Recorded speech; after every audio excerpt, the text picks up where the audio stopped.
Nuts. I'm Jim Russo, along with my longtime friends Paul Izzo. Paul, how you doing today? Good. And Ken Berman. Ken, how are you? Good. I heard you guys before we started. The NFL has a draft. Who knew? Yeah, Okay. we'll touch on that at the end. Um, Under the equal time provisions, the NBA is prominent today. So, well, we'll get to it. No, we'll talk about it in some detail. Uh, so we got a lot to cover. So we're going to try to be quick on each topic because it is a big week. Uh, First off, any thoughts on the Masters? My quick thoughts were good Masters, not great. Um, Early rounds had a lot of drama, but the last round after the first nine really didn't. So, Paul, you want to start us off there? Well, a slightly different take. I think the Masters was, as you said, good. I don't think Sunday was that dramatic. Right. The playing was not that good. Most of the guys barely were over par. A couple of guys made a run. Obviously, Scotty Scheffler. But Saturday to me was the day. Saturday was the day where you saw just outrageously great golf. Weather was perfect. Top players in the world playing at their best. So for me, the Masters peaked on Saturday. I was very disappointed for Justin Rose. I was pulling for him. I mean, the guy's been in the top five multiple times. But it's always entertaining. You really are watching the course, Sure. Yeah. and the players delivered for the most part. I mean, you had several guys 10 under, which isn't always the case. Yeah. And you guys know how I feel about that. I'd rather see birdies than bogeys. So I'm not a big U.S. Open guy. So I'd say I agree with you in general. Good Masters. Good Masters. Yeah, I think you're right about Saturday too, with one exception, which allowed it to be great, which was Rory McIlroy. He obviously did, you know, he was okay after coming off a really great day on, the first couple. So, but yeah, there was some great golf on Saturday. Ken?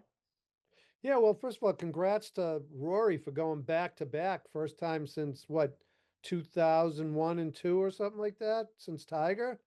So pretty cool accomplishment. He played his best golf Thursday and Friday. Right, And, that's what I was and, it, trying to say. I and, should it, have said it that simply. Good and, job. it, and he was able to hang on by just playing par golf pretty much on Saturday and Sunday. Now, Scotty Scheffler went 10 under on Saturday and Sunday without a bogey, I believe, on those True, 2 days. true. Um, that was a heck of a run. Rose had the lead at one point at 12 under on Sunday at par. Yeah, So he would be a good guy to see winning too. I'm okay with Rory winning too because he was such a stand-up guy for the PGA with the whole live thing. So yeah, I'm a Rory fan. It's okay that he won. yeah. But I think that Rory, what a saga this week. As you said, Ken, first 2 days he was phenomenal. And then the yeah, third day, as I was trying to say, was his, I don't want to call it a collapse because he didn't lose the tournament, but his playing poorly on Saturday enabled, yeah, in a way, the round Paul was talking about. Because if he went off and, shot 68, it would have been over. yeah, it probably would have been over. So, but Saturday was awesome. And then, Ken, you're right. On Sunday, Rory actually fell down 3 shots. Yeah, And then he comes back and wins the tournament. yeah. And my other observation was, like you said about Scheffler, this guy is never out of a tournament. Nope. It's just he has had so many slow starts this year, and yet he seems to work his way into the top five. It's like the networks kind of the only reason they stay with him is because he's Scotty Scheffler. Mm-hmm. Yeah. Anybody else, they just abandon for a while, but they don't, and it pays off because he was And great on the weekend. and Paul, I'm with you. That Masters, you just love watching that course. There's just something about that course that, your eyes see it and you can't, you just say, this is special. you know? Yeah. It's just a It's special funny. At one golf course. point, I might have mentioned to you guys over the weekend that there was something going on where I'm living, and I had to watch it on my laptop for a half hour. Yeah, yeah, I So I remember. had headphones on. They definitely boost the bird tweeting and the wind sounds, and that CBS crew knows what they're doing. Yep. Because there were a couple of times when they switched the camera and the bird signal didn't change, which doesn't make sense. Like it should have been a bird change there. I love it. But they're Yeah. definitely trying to up the experience for the viewers, and they pull it off. And look, nobody does golf better than CBS, Right. and the Masters are happy with CBS, and it's Jim Nance, and it's nice that we have this one thing in our life that hasn't changed all that much, except Yeah. for the technology and the ball tracking and all that Right. kind of stuff. A couple other moments. Uh, it's amazing how, like, just as in basketball, the bounce of the ball, or football, the whatever the bounce. Cameron Young hit 3 trees that came out to the fairway, Yep. which enabled him basically to be in the tournament, even though he played great, except for the last day. And then Rory McIlroy, I mean, people talk about that break on 18, which he got when he drove so far right that he was able to, get back in the fairway in a pretty good spot. And then kudos to Trevor Immelman, who I'm liking more and more every tournament. What a call on 15. Rory McIlroy hits it in the woods like he's been doing, punches out to the fairway like he's been doing. It looks like he's going to get another birdie like he's been doing on the par fives. And he hits a chip to the fringe of 15, and it stays. And any other course, that's no big deal. But the Masters, those usually roll back. And Immelman spotted it right away. And he's like, there must have been no spin on that ball. And then he's like, the only way there could be no spin, he was using a sand wedge. And I'm paraphrasing. He must have not hit it cleanly. That's really good commentary. And he was Yeah. so right. That was a big break, because Yeah, we that could have was had a good. repeat of last year Yeah. with that chip shot that Rory put in the creek there. But hey, you need that to win. Sometimes it's a cliche. It's true. Ken, you're right. Rory is a totally worthy 2-time winner. Back to Totally. back is impressive Well, at that I time. thought you were going to mention some. I mean, that was a very good point you made, but I thought you were going to say something else, which is that Rory finished second from the bottom in fairways hit. That was another thing. Yep. Yeah. That's what, and he wins the tournament. Yeah. Unbelievable. Sounded Yeah. like me hitting one out of 3 fairways. That's I mean, pretty that's amazing. That's pretty amazing, amazing. Yeah. amazing. All right, guys. Wait a minute, Jim, before we and we can save this for another time, but another interesting thing about golf is that the live tour is on um hanging by a rope right now, they say, of being continuing. Yeah, the rumors are flying. We got so much to cover today that, Yeah. yeah. That's a I story mean, for another day, but that's interesting. personally, whatever.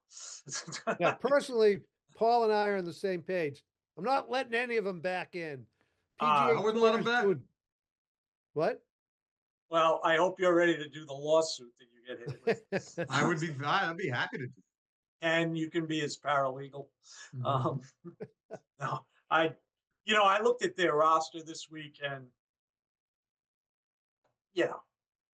they can come back. There's a couple of guys the PGA Tour is going to really want. To me, I can't see barring John Rahm. Come on, this guy is just it's. I think they'll have him over a barrel and they'll make him pay. Patrick Reed's playing Europe. He's winning too. He'll probably come back in August only because he's winning. Yeah. He's got to follow the steps. All right. And Well, they it'll be an gave- interesting story to follow. We'll see what happens. Yeah, no, I think there'll be steps. There'll be things like Patrick Reed is going through right now. It just It goes could to go- show that even even a country that can print its own money, like Saudi Arabia, has its limit. I mean, Yeah. Yeah. nobody's watching it. No No one one. cares about it. It And it's has on no Fox buzz. now too, and still nobody's watching. Right. It's 0.0 Or rating. Fox One or whatever it's on. Yeah. Yeah. So I agree. Never liked it. Never I'd make saw them the. all go through the Corn Ferry tour, the Q school, everything. Earn your way back, baby. Earn your way back. All right. Okay. I want to see the best golfers play each other. That's what I want. So, okay. Let's get to the NBA. Last week we talked about what a great season the Celtics had. So let's dive right into the playoffs since we already covered that. Before we go through the series, and we're not going to take a lot of time on it, but just I'll run them down. Give me who you think's going to win. So before we do that, I've been reading some of these articles, and already the Celtics are the favorite to win the East. And I think it was Gasper saying you shouldn't blow this. You can't waste these opportunities. And I'm thinking to myself, there are at least 7 other teams in the East who are saying the same thing. Really, this is so well balanced that I really think a lot of teams could win this year. The East, not the NBA title, but the East. And I'm watching these play-in games, and the thing I would say to people who come to the NBA late and maybe just get into it in the playoffs, whether it's media or fans, is you got to realize how much talent there is in this league before you say, "Oh, the Celtics, they got Tatum Brown. That's it. Gonna win." We watched Charlotte, LaMelo Ball, and all of them, and really good games. I mean, there are just what Dan Shaughnessy, what did he call cupcakes or whatever he called them? Tomato cans. That's what I was thinking of. Thank you, tomato cans in the East. And while I hope the Celtics win, there's a number of teams. I don't think it'll be a disgrace if they lose. But having said that, Ken, longtime season ticket holder, old-time rivalry. 22 times they've played. Celtics have won 15. Yep. 2 very painful losses, 67 and especially 82. So Philly, Boston, who do you got? And Well, Jim, this one will obviously spend more than a little time on. First of all, Jim, it's already been reported the Celtics are going to win this 4-0. They're going to win each game by 20 points. So nothing to worry about, okay? Nothing to worry about.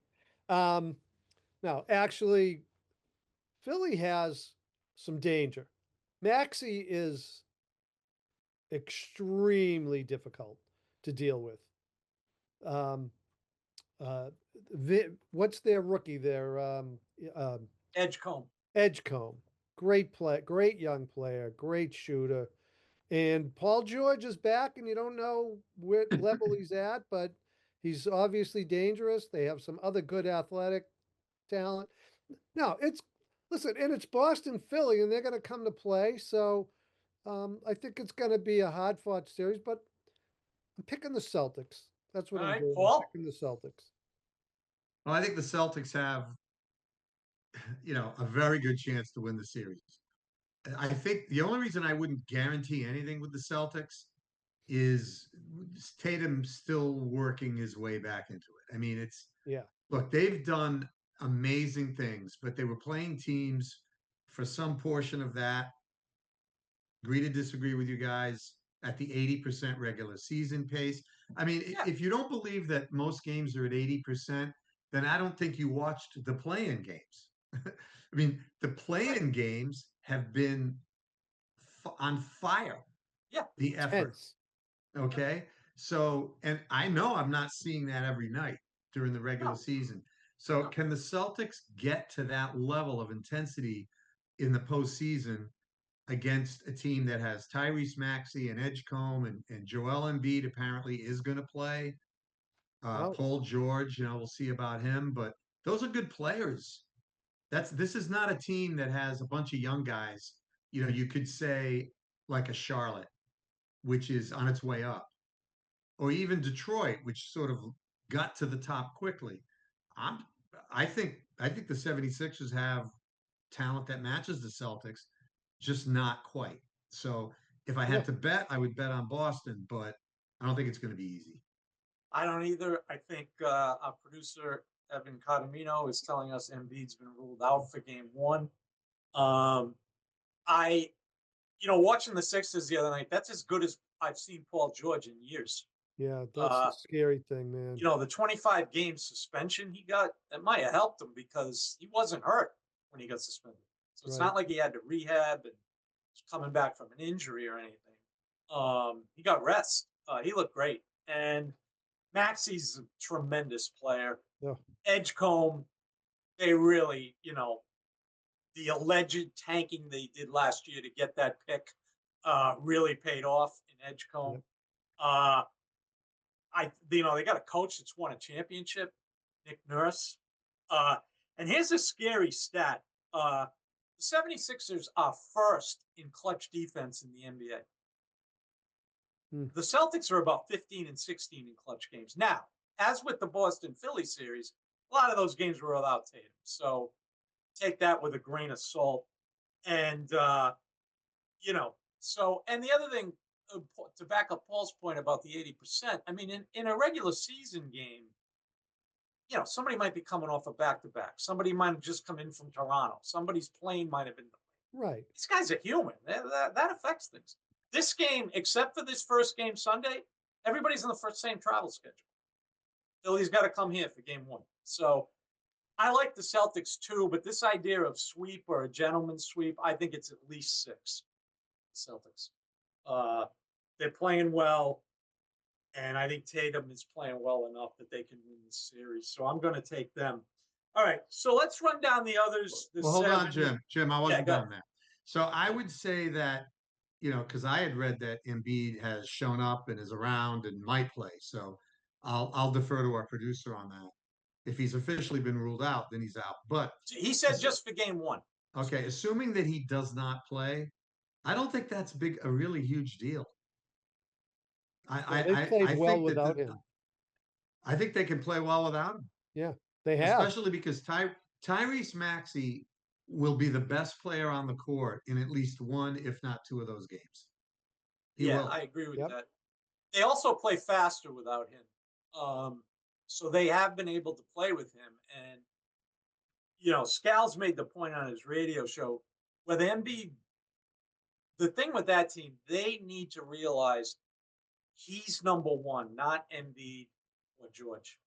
Tyrese Maxey is their number one player. And when they revolve everything around him, they play really well.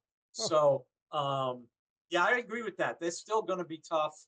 And, I just think it's going to be a close series. And, it's Boston, Philly, and we're back. Jesus. Boston, Philly is back. For the young viewer, the Celtics dominated the Lakers in the 60s. The Sixers were just as big, if not a bigger rival than the Lakers up through the early, the end of the 60s, because those series with Wilt and Russell were phenomenal. Yep. All right, let's quickly run through the others. So we'll stay in the East. Detroit's going to play the winner of tonight's play-in game between Charlotte and Orlando. Paul, is there any reason not to favor Detroit in this series? Yes, I think both of those teams are not only up and coming teams, they're good up and coming teams. Yeah. They have star power on each team. Look at the Charlotte Boston game. I mean, Ball was just out of his mind. Yeah. He's capable of playing like that. Is Cade Cunningham fully back? Is he 100%? I don't know. Jim, you've been saying for 30 years. Tell me who's healthy. Right. So, I mean, Detroit might be a little rusty. They could lose game one because they're not ready. I mean, you have to pick Detroit because the one almost never loses in the opening round. Right. But that's not an easy series. I think that could go 6. I agree, Paul. By the way, the Charlotte Miami play-in game was as incredible, exciting basketball as you're going to get. Oh yeah, that game was just phenomenal game. Fabulous. Absolutely phenomenal game. Just a phenomenal basketball game. For any fan watching that had to think, wow, what a game I just witnessed. But listen, Charlotte, I mean, not only do they have Ball, but they got Bridges and they got Brandon Miller. Yep. Brandon Miller, great player. Mark Williams, Yeah, I mean, they're Con all Knipple, athletic, he's in a slump, but slump's right? end. So Right. I mean, They're just, they're all good. I mean, yep, they're just good. Um, in Orlando, they've got Suggs and Bonchero, and they've got great young athletic players too. Yeah, like you said, Jim, the whole league each team has got their guys. You can't yeah, count anybody out nowadays. yeah. I like Charlotte to win tonight. So I think there's something about Orlando that's just not right now. And they got a lot of talent. They got an excellent starting five. Yeah. Something's not working. Uh, now Orlando will probably win, but Well, they're working Wagner back in. That's yeah, been that's one thing. Yeah, they're working him back in. Detroit, people have been saying all year they're not going to win the East and all this. I think they're really good. Duran is really good. I He's think elevated his game.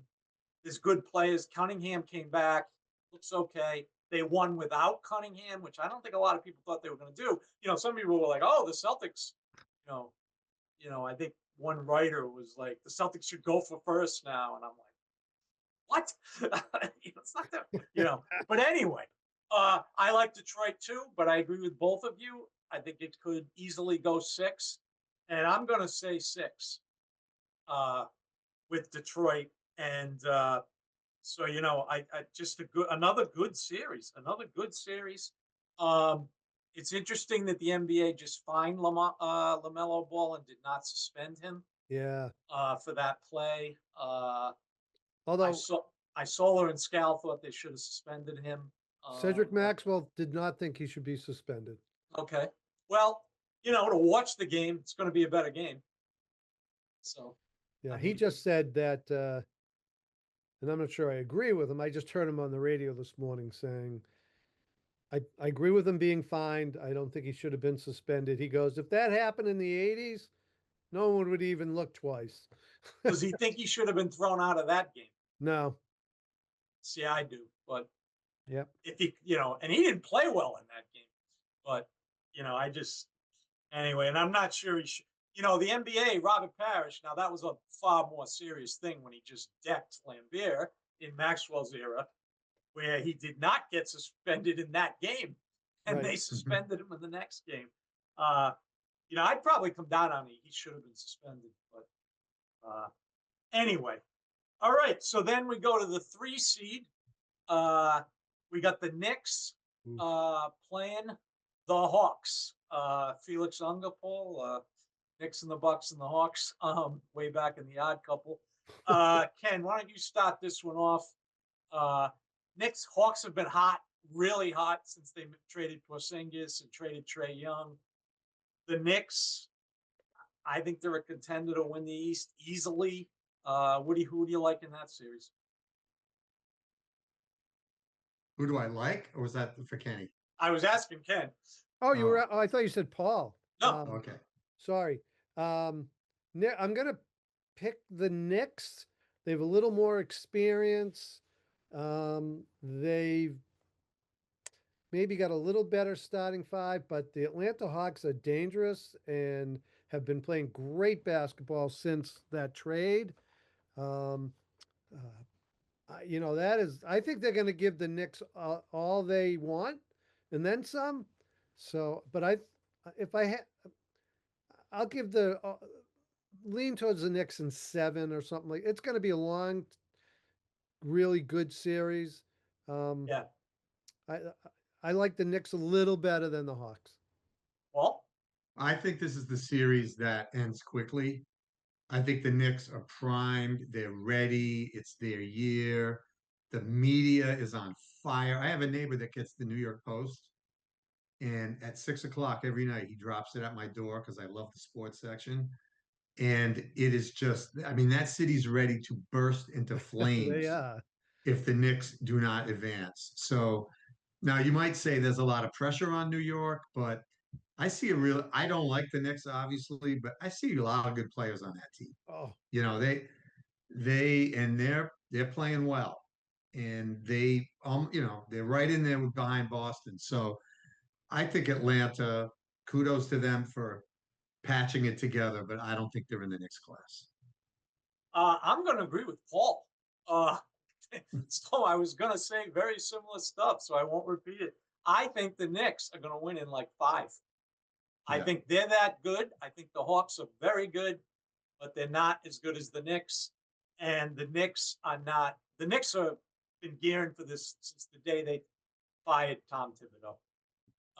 And I think they played well down the stretch, and they got Jalen Brunson, who's, right behind Shea is maybe the premier, and Steph as Curry is the. Well, he's a great closer. He's a Yeah, great I was going to fourth say that is quarter the player. premier closer in basketball. So, well, I agree 100%. Knicks. And nothing will give you and I more pleasure, or give you and me more pleasure, than being wrong. Oh, absolutely. I hope I'm. Yeah. I they hope the lose Knicks in 4. lose in 5. Yeah, hell yeah. I hope they lose in 4. Yeah. Okay, the series that not getting a lot of attention, so we can be quick. And also the team that I personally think is getting the least respect in the East, and they're the 5 seed, which is Toronto. Everybody seemed to want to play Toronto. So, Paul, is there any reason to think Toronto can beat Cleveland? Yeah, I think these teams are not separated by as much as some people. I don't have anything particularly insightful to say about this series other than 4-5 has the potential historically to be the most interesting. Yep. So it might be a hard one to pick. So Yeah. I'm going to bail. All right. Well, Toronto came on to get this 5 seed. It wasn't. Yeah. They, so they've been playing good ball too. I don't know. It's I can see. I don't know which team's going to win. Cleveland's. Cleveland's really. Has it really worked out with Harden and Well, they're better because Garland was not playing for them, although he Right. played in that Clipper game. yeah. But, I mean, it's a great backcourt of Mitchell and Harden, yeah. and they got I like. 2 big men. So I pick Cleveland. Yeah, I think this is another one where, the Knicks have been waiting since the day they fired Thibodeau. I think Cleveland maybe, hey, look, they were the number 1 seed last year and they lost to Boston. This year they're sitting at 4 and, maybe they didn't have as good a regular season, but maybe it'll be the flip. And I think they're going to beat Toronto in Yeah. 5 or 6. And Toronto's good. I just don't think they're great. And like so many people, I'd rather play Toronto than Charlotte. I'd rather play Toronto than Orlando or whatever. But all right, so let's quickly run through the West. Hey, we've all said we don't want to play anybody. Yeah, I agree with Paul on that. When I looked at this, Yeah, for the I don't want to show, play any I of don't want them. to play anybody when I watch these other teams play. the other night, I didn't want to play either one of them. Right. Orlando. Oh, and by the way, before we go to the West, this is just a rhetorical question. What if Danny Ainge had just drafted Desmond Bain like he did and not immediately shipped him to Memphis, and Carson Edwards stayed on the team, and man, that would have changed Celtic history because Yeah. he is so good. Oh, yeah. He was incredible the other night. I mean, I'm not sure Derek White would be here. I don't think Holiday would have been here. Porzingis, yes, but and they'd have a legit big 3 even now. But Yeah. so I don't know if they would have been better or worse. I really don't. But Great player. He's Yeah. a great player. all right, Give Danny I'll start credit off- for that one. I'll start off. Yeah, OKC versus the Phoenix Golden State winner. First of all, that Golden State thing the other night. Al Horford 4 threes in the fourth. I mean, yeah, in the fourth quarter The in fourth about a quarter. 3-minute span. Yeah. Big Al. Paul, I think someone who's one of their biggest fans. No, His biggest Debbie's fan. still in mourning. It was funny. I was watching that game and I fell asleep. And I woke up and it was off. So I checked my phone and it said Horford leads Warriors to victory. I was like, wait a minute, am I going back in time here? Yeah, Are we talking really. Al Horford? Like what happened? 39 years old. Porzingis had 20. And Steph Curry was Steph Curry, 35 Yeah. points, and was just fantastic. I don't think whoever wins tonight, and I'm kind of hoping Golden State just does for the theater of it. Yeah. To watch Al and KP and Steph. OKC is a powerhouse, and I think they'll win in 4. Maybe Curry goes off and they sneak a game, but I think they OKC in 4. Yeah. By the way, if Porzingis sidetrack quickly, Yeah. if Porzingis raised his hand and said, "I'm completely healthy," I don't know that I would trade Kata for him. I think Kata is such a good fit in the role he plays on this team that I'm not sure I would do that. Yeah, no, Kate has been very good. Anybody think there's any possibility here of OKC losing this No. series? No, I mean, it's OKC and San Antonio Spurs to me for the West, but Ooh, interesting. Okay, let's There's go other to San teams. Antonio. They're playing but wait a Portland. minute, let me just can I go back to Golden State for 1 Yeah. second? Oh yeah, go ahead. They're a different team with Porzingis playing healthy. Yes. They are much, much more dangerous now with him Yeah. playing because we know he's a disruptor on defense. He's a great rim protector. He can bust you from the outside listen, as long as he stays healthy, him and Curry, that's quite a combination. And don't forget the guy they got who can't play, which leads me to believe that if Porzingis stays healthy, they will try to make one more run at this, Yeah, which is playoff Jimmy Butler. Jimmy Butler, yeah. If he was playing, that would be a team to worry Yep. about. The problem with Golden State is Curry's 38 and Right. Al's 39. Right. That's right. And Butler's getting up there too. So. Yeah, Butler's in his mid-30s All right, too. Ken, speaking of your Spurs, let's go to that one. Who they playing? Portland, good game the other night. I picked the Spurs. Yeah, but I just want to say a word about Denny Avdia, who grew up in Israel. He is a phenomenal basketball player. Very good. He had over 40 points against the Suns in the playoff game, and Drew Holiday's like, he didn't have his best game, but and the coach is like, he didn't play great, and I'm like, the guy missed like 5 shots. Now he missed 4 free throws, I think, but I'm like, what does this guy do when he has a great game? Right. Because I'm telling you, him, Shea, and Jaylen Brown, there is nobody that goes to the rim like that. Right. He goes to the rim like, Yep. boy, he is a guy I would love to have on the Celtics. Yep. But yeah, I'm with you, Ken. I think the Spurs will win easily. Paul, you agree? Yeah, nothing to add. The Spurs are climbing the ladder. This is the year they get deep into the West. They're going to easily get by in the first round. By the way, nothing more the TV networks want than Wembanyama being up playing a long time. Yeah. Oh, yeah. Okay. Next series, to me, is the series in the West. Okay. Maybe we spend a little bit more time on this one.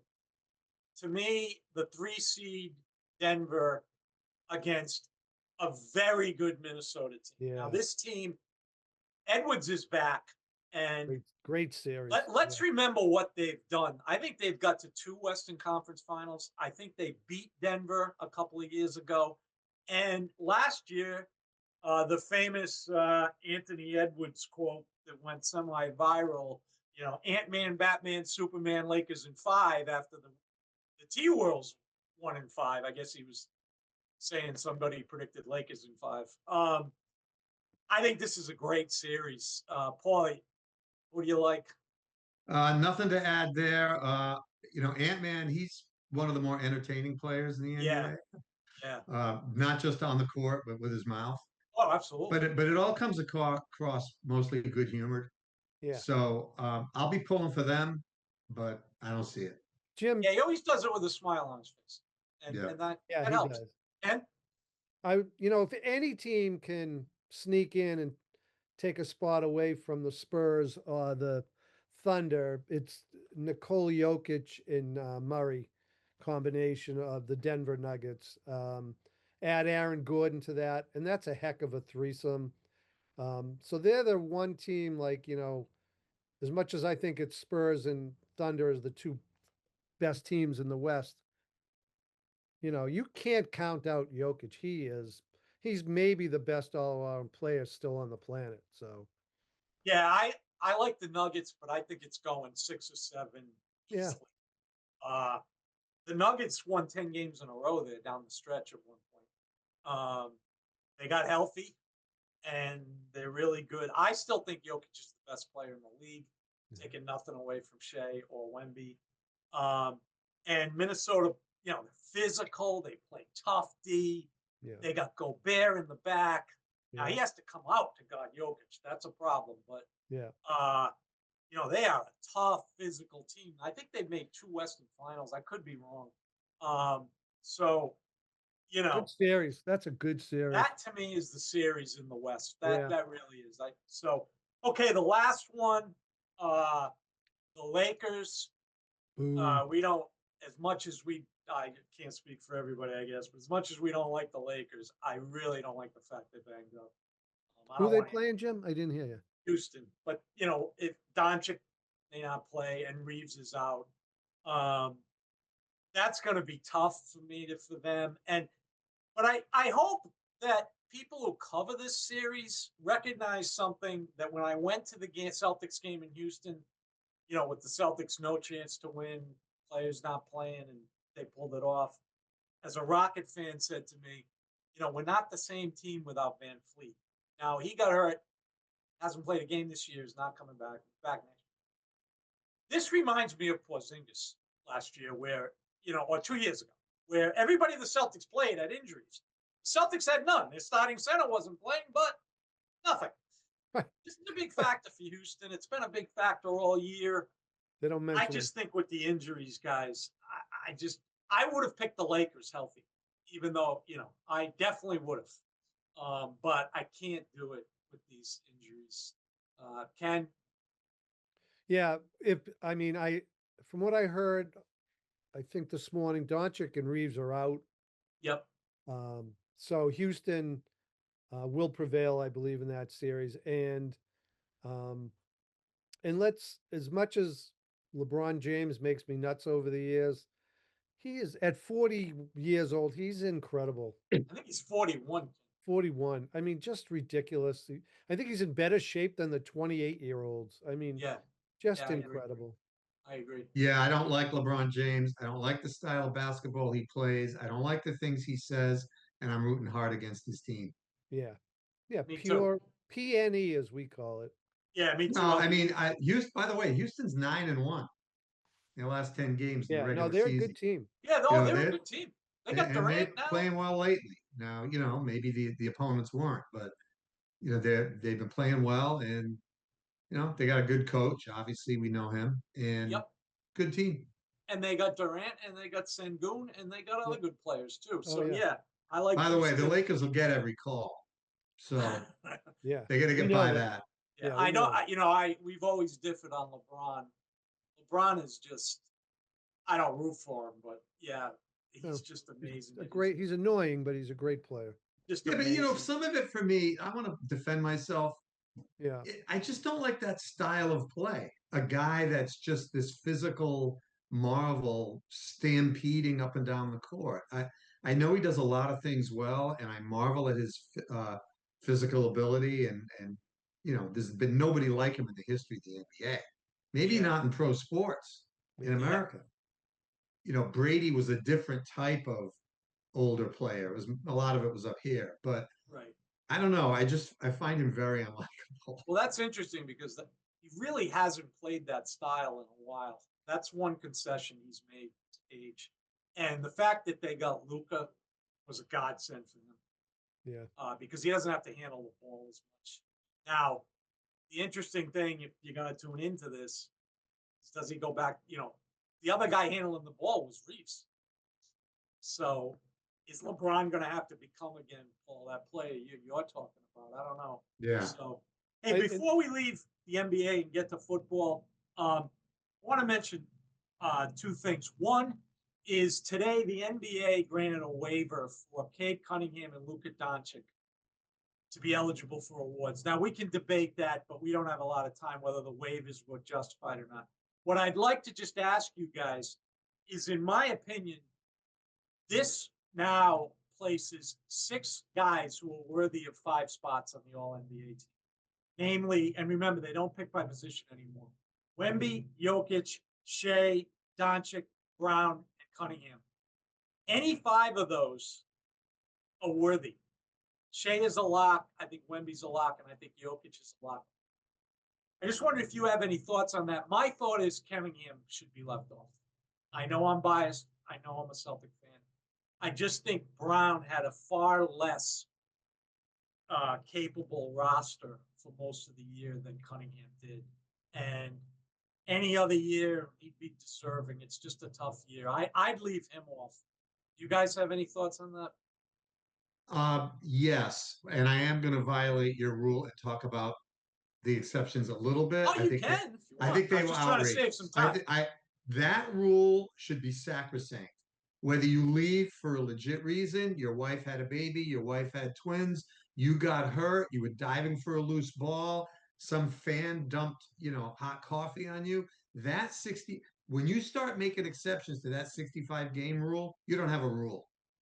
You just don't have a rule. I agree with you on that. Just for the And record, by I the way, agree with you. and by the way, it's not just whether the 17 absences were legit. I totally disagree. Stephen A. went off on it this morning. It's that you weren't there. It doesn't matter what the reason was. I totally agree with you. You missed 25 or whatever the percentage is, 20% of the games that your team played. You weren't on the floor. And that happens. In the middle of his career, Kyle Yastrzemski hurt his wrist and missed a big chunk of a season. Jim Lomborg tore up his knee after winning the Cy Young Award. It happens. Bird hurt his back. Well, as long as you brought it up, just for the record, I agree 100% with everything. Same here. Well, that's the second time tonight. What's going on? Keep this tape. Ken, I think you agree with that too. Yeah, it's 65 games. It's 65 games. I mean, what's the sense does it make if you pick 65? But if a guy does 63 or 6, hey, Ant-Man is fighting for 61. He lost. He lost. Yeah, but he took a different path. He appealed it through a different method, which they claim was a mistake. Yeah. And here's the thing. If you play in 61 games and you make all NBA, then you've redefined all NBA to just mean, well, these are the guys that we think are the 5 best players. Right. Yeah. Because you can't, there's no comparison between Jaylen Brown, who played 75, I think? 71. 71, and a guy that played 63. Well, that's 8 games. That's a lot. That's a lot. Yeah, I think what happened with Ant-Man is he had to go to an arbitrator. The other two, the league and the NFLPA agreed. Yeah. So, by the way, to get back to your question, Jim, I'm with you. I'm picking Jaylen Brown. Yeah, but who are you leaving off? I'm leaving Cunningham off. Yeah, same here. Paul, any thoughts? No, I don't have any. I would leave off Doncic because he's a Laker. Oh, yeah. Okay. Oh, good point, Paul. All right, my last point on the NBA, and then we'll get to some football. I read a column. If we follow the rule, Doncic shouldn't be even eligible. Well, the rule is written allows for this. I don't like that part of the rule. Same here. Yeah. Doncic. It does allow for it though. I read a column in the Washington Post today that I want to disagree with in a way. The point of the column was that the NBA will survive the loss of Curry and James, just like they survived the loss of Bird and Magic, and then Kobe and Shaq. Totally agree with the theme of the column. Totally, they will. Look at the up and coming stars. Yeah. We lost Jordan. We survived. Yeah, we lost Jordan. They survived. The up and coming stars are phenomenal. But here are 2 things that I really want to take exception with. Okay, number one. When he was discussing Wembanyama as one of the new stuff, he said he's already the most dominant defensive player in NBA history, and I'm like, what? So Will Lesh, I think is his name. I'm sure I'm pronouncing his last name wrong, so I apologize for that.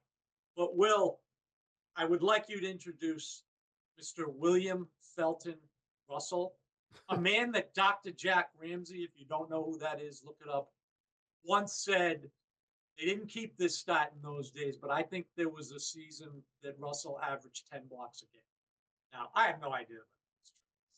They didn't televise everything like they do now. And maybe he was exaggerating, and I don't even know if he said one season. But and the second point was he was discussing Doncic again, totally on board. Luke is a great face of the league, other than the whining and complaining. But and he said something like, "What he can do for quote the league's signature franchise." Excuse me, I'm gonna put my objective hat on here for 1 second. There are two signature franchises in the NBA. I'm sorry. Yeah. I can't say the Lakers aren't when they won 17 titles. Right. That's like saying, the Packers got this and the Pats are not now a signature. I can't do that. But please, they're not the signature franchise. So I just thought otherwise I agreed with the theme. But anyway, all right. We're going to go straight to the draft. If we have time for some Sox talk, we'll do it. But, they're basically in the same spot Yeah. they were in last week. And the draft is coming up and it's timely. So, And we have a draft expert on this show. We do. We have a draft expert who, ironically, is the president of the Yarmouth Dennis Red Sox, a baseball team in the Cape Cod Baseball League. Right. But he is our Proud draft expert in the NFL. So, Paul, well, I guess before you go into this, I have to admit, and I think it's true for some other people too, drafting third and fourth the last 2 years, I was far more into it than I am now when they're drafting 31. So, when you go through this, I hope you're going to tell us, what can we realistically expect that low? I don't disagree with that, except that if you think of it like they lost their first round pick, they're picking at the top of all the subsequent rounds. They're basically picking right before the top of the second, right before the top of the third, right before the top of the fourth. They just, one way to think about it is it doesn't really affect you except in the first round. In other words, they lost their first round pick, would be another way to look at it. But anyway, the thing about mock drafts, if you look around the sporting media world, the same names keep popping up. The problem is you have to make assumptions about who's available. It was pretty easy when they were picking 4. Will Campbell, boom. Right. He's probably who they're going to pick. So I made a lot of assumptions, but I'm just going to give you some names just for fun. We don't have to spend a lot of time on it. In the first round, we're taking Max Honacore. Now, Max Honacore is a 6'5" monster from Nigeria, offensive tackle, who's moving up everybody's board, unfortunately, because I had him as a lock. Now some people have him being taken in the middle of the round. The thing that stunned everybody was he ran a 4.9 at the combine, which is outrageously good for a guy that big and strong. So I think he's the replacement for Morgan Moses. They draft him, they build him up, and he becomes a tackle. If they decide to move Will Campbell to guard, which some people speculate they would, then Honacore maybe can go to left tackle. But I can't watch that Super Bowl and not think they have to improve the offensive line. I mean, they have other needs, defensive line, linebacker, and all that. But I would be really tempted to get another big lineman at the end of the first round. He's available. In the second round, there'll be a lot of pressure on them to take a defensive lineman. I have them taking a guy named Derek Moore. Now, Derek Moore is an edge rusher. He's out of Michigan. He's a team captain. He's productive. He had 11 sacks last year. He forced 2 fumbles. He played in big games. I like all those things. There's another guy that, everybody will say, there's Caleb Banks and all these other names. Oh, you got to get a defensive lineman. You got to get a defensive lineman. But I think he's the value at the end of the second round. In the third round, I have them choosing between Michael Trigg, a tight end out of Baylor, because they need a tight end. I mean, they've got nobody. But instead, they're going to go with Rayshawn Benny. Oh, yeah. Who's a run-stopping defensive lineman out of Michigan, a big guy. He's a bit of a gamble, but I like him. In the fourth round, I'm going big cornerback. I'm taking Takario Davis, a cornerback out of Washington, 6'4". He will be one of the biggest cornerbacks in the National Football League. By the way, you referred to the NFL earlier. I would appreciate it if you referred to it as the National Football League. And he's got long arms. He's great in zone coverage. Patriots play some of that. And he loves to punch the wide receiver. When they come off the line, he nails them. So I think Mike Vrabel will like that. They got to get a running back. They're really thin there. So they have 2 fourth-round picks. I got him taking Seth McGowan. And you guys all know Seth McGowan. I know Oh, that. who Running doesn't? back out of Kentucky. Big kid, powerful. At number 5, they're going to go wide receiver, some depth there. Eric Rivers out of Georgia Tech. Now, the thing about him, he's lightning fast, but he's little. Yeah. I see him as a return man. Um, Another 5th-round pick, a small, feisty linebacker, Owen Heineke. Um, then they're going to take a guard out of Kansas, Kobe Baines. And then they're going to take another 6th-round pick, Max Heidenrock, who's a fullback, combination fullback slot guy out of Navy. I know Ken's high on him. A Well, tough, they're into versatile kid, fullbacks. They signed one in the offseason. right? And he looks to be, and I think a little bit of that Belichick Navy thing is still around. So I didn't even bother with the 7th-round pick. The one thing that bugged me putting this together was I know they're going to take a quarterback, but at no point did I see a quarterback that I would have rather had than the guy that I ended up picking. So I've got we'll see if I'm right. 2 weeks from now, I got Max Honecker, Derek Moore, Rayshon Benny, Takario Davis, Seth McGowan, Eric Rivers, Owen Heineke, Kobe Baines, and Max Heidenreich. Hey, Ben? Paul, the first round pick, did he play college football? Yeah, Arizona State. Oh, okay, because you said he's from Nigeria, but I was Oh thinking, no, so he didn't play football when he was young. okay. He's one of those kids that moved to America, and someone saw him walking down the hallway in high school and said, "Ooh, look at that boy." And he ended up playing football big time football. All right. I hope they take the best player available. No, I'm not. I'm being semi-serious. I know. Yeah, talent. Okay. I just think that when you pick it, the last 2 years, kind of knew, sort of like Paul said, what they were going to do. And this year, though, boy, if you're going to draft strictly for need, you better be pretty high on the guy to me, because I'd rather have talent and then shuffle it around another way than take a guy that's not going to play. So, and I know they think everybody they draft is, but maybe I don't know, just picking for need is good, and that's going to be the whole draft shows because that's what they do. The Patriots need this, they need that, and then when a team takes somebody else, they're like, oh, they got a guy of that. But Well, we all know in the NFL, a lot of people get hurt. Like you said, they need a running back. They got 2 good running backs, but people get hurt. Yeah, let me assure you that every time I picked a guy, he was one of the 5 best players available. Okay, that's good. So I think it's unrealistic to think that when you get past the first and second round, that you ignore need. I think, if there's 5 players available and number 1 is a running back, but you don't need a running back, number 2 is a safety, you're going to take the safety because we're talking degrees of.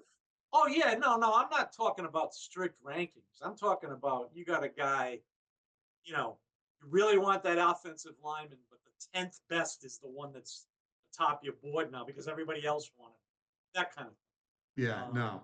No. If it's down to 2 or 3, then yeah, you draft for need. Yeah. And the other thing about football is just so many guys get hurt that you need even a position where you got 2 good players, especially running back where they get hurt. You might need another one. Tight end, they lost one. So they definitely need Paul, you help think they're there. going to make all 11 picks?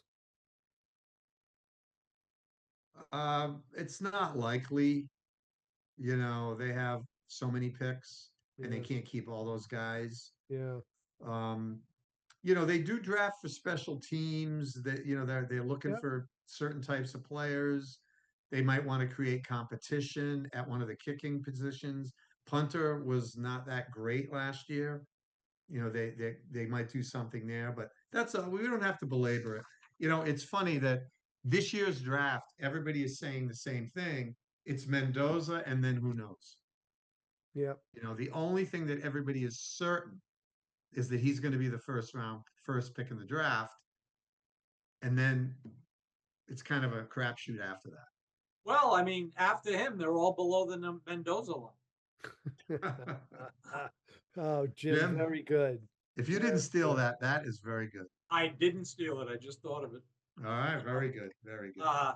But all right, briefly, I think we got like 5 minutes here. We might as well get to the Red Sox briefly. I read Alex Spear's column today, which is what I said last week on Sports Nuts. We know he about- watches. Yeah, well, I don't want to make accusations, but he talked about how Roman Anthony, it's an awful lot on him to be the face of the franchise at 21 years old, and we've got to remember he's 21. I kind of think the same thing. I just the Red Sox to me, it just they had that outburst the other day, but the only thing keeping them afloat is something Paul mentioned last week, which there's not a lot of teams that are dominating. Like they might only be 3 games out of first. Even the Yankees have slipped. Yeah. So I don't know. It's just they seem a little boring to me. They don't hit. I don't know. I don't know where it goes. Well, it's funny. I look at them and I think they're not terrible. They have some players. They're not going to be 62 and 100. No. I just don't see this team stringing wins together. Right. It seems like they go 1-2, 1-2, 2-1. They lose 2 in a row. That could change. But we're a decent chunk into the season at this point, and the things that we were worried about the first 5 days, we're still worried about. Where's the Yes. power? Right. Yes. Where's the power in the middle of the order? Where's the defense? What's wrong with Roman Anthony's arm? You had 2 bad starts from your multi-million-dollar ace, and one of them was one of the 10 worst starts in the history of baseball. Garrett Crochet, one of the 10 worst starts in baseball history. Incredible. You know what else is scaring me? Do you guys remember the prediction by? Oh God, I'm going to sound like Belichick because I don't know what this is. When he says Insta Snapagram or whatever he used to say. It's either Stats Graph or Fans Graph that said no Red Sox player would hit 20 homers. Right. Yeah. I'm getting worried that's going to be true. Yeah. Yeah. I don't know, Ken. Where do you think they are? Well, it's like we said, you don't see pop throughout the order, especially in the middle. No one's scared of them middle of their lineup. But if Garrett Crochet is going to pitch poorly, we literally have no chance. I mean, they will be under 500 if he doesn't pitch well. I think that's as much as they can't hit, they need him to be a quality starter. Yeah. All right, guys. Unless you've got anything else, so any final thoughts, Ken? Any final thoughts? I think just to get back to the NBA, if I was an odds maker, I think the Pistons have had the best season in the East, and if I was making odds, I would make them number 1 out of the East. Not a bad bet. Paul, any final thoughts? Yeah, we've been talking and we talking on this show about the fun stuff. Not even close to the most important story in sports right now, which is the federal government's taking a hard look at all these streaming channels. I mean, it takes, you have to be fairly well off in this country now to see the sports you've grown up watching. And just use the local. I mean, the Red Sox are on Apple one night, and then they're on Nesson. I mean, if you don't have Nesson, you can't see the Boston Red Sox. Or and people Bruins. say, well, it's a private business. This is capitalism. And I'm a capitalist. I like the free market. But then I would tell the Red Sox and Nesson, Don't ask for any police presence. Don't ask for any tax dollars to support something if you're not going to have free Red Sox games on television. That's just, and if now that the NFL's going in that direction, you know, Good thing. I'm happy to have government regulation of this because it's wrong. How It's about wrong. two of the first three Celtic playoff games being on a streaming service? Yeah, hate it. Yeah. Amazon Yeah. and then Peacock. Netflix. Oh, Peacock. Yeah. Yeah, my final thoughts. You know, one, we don't talk about the Bruins a lot, but I think we all get more into it in the playoffs. And, you know, a little bit like the Celtics, old time, they're playing the Sabres, which is great. And who are the, you know, one of the best teams in the East. But my final thought, and this is overdue actually, uh, you know, condolences to the family of Davy Lopes, who, you know, passed away recently. yeah. Davy Lopes actually spent a lot of time in Paul and I's hometown of East Providence, Rhode Island. He played baseball at Fox Point. He played baseball at my alma mater, LaSalle Academy in high school. And he went on to become a tremendous baseball player, one of the great base stealers, arguably ever. Played on something you don't see anymore. He played in a Dodger infield where, you know, for like 9 straight years or something like that, it was the same infield, first, second, third, and short. Won a world championship as a player. Was a coach on a world championship team, maybe 2. Managed in the major leagues. You know, so again, from East Providence, Rhode Island. You know, he was Ken. You knew how old he was. I can't remember. 80.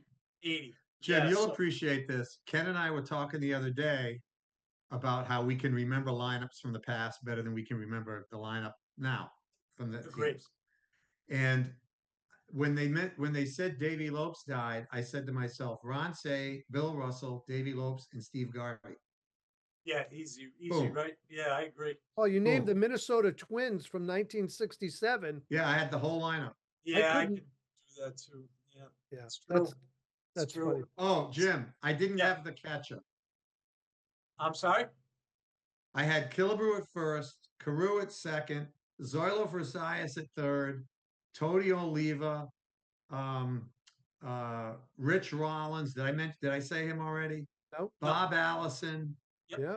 Now I'm Yeah, I'm Cesar trying to- Tovar. Cesar Tova. Yeah. Yeah, so who's the catcher? You know, I can't remember either. I should know that. Bob Tillman? Russ He Nixon. was a Red Sox. Yeah, right. But So, see, I got like 7 or 8. It's 40. Yeah. It's 60 years ago. right. boys. Pathetic. Right. All right, that concludes this episode of Sports Nuts. For Paul and Ken, I'm Jim, and we'll see you next time. And I think we all can agree, go Celtics. It's that time of year. And go Bruins Bruins. too. Yes, Go Bruins. Absolutely. It's that time of year. And thanks to Evan for producing. Great job as always. Thank you for watching Boston Sports Nuts. You can find all of our episodes available on Spotify, Apple Podcasts, and YouTube. For more information, go to westwoodmediacenter.tv or follow Boston Sports Nuts on Facebook, Instagram, and X.